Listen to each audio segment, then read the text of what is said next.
What do you do in an emergency if no one's around to help?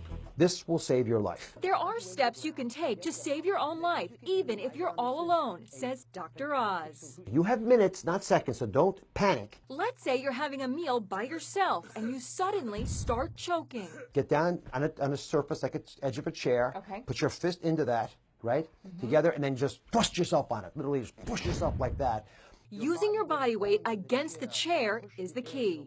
Make sure when you thrust yourself on the chair, you do it forcefully. So you, If you're having a heart attack, this little white pill could save your life. he says first call 911, then take an aspirin, but don't swallow it.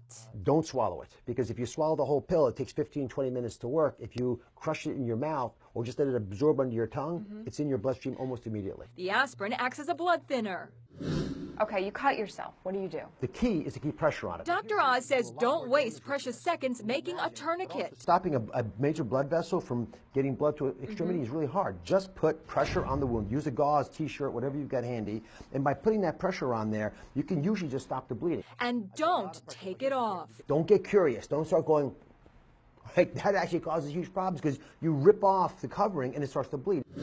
Then there's this nightmare scenario. What's wrong?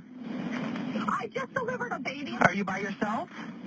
Yeah. Going into labor, and you're all alone. You want to be sitting up a little bit because gravity helps you. You push the baby down. Dr. Oz says make sure you have plenty of towels and warm water.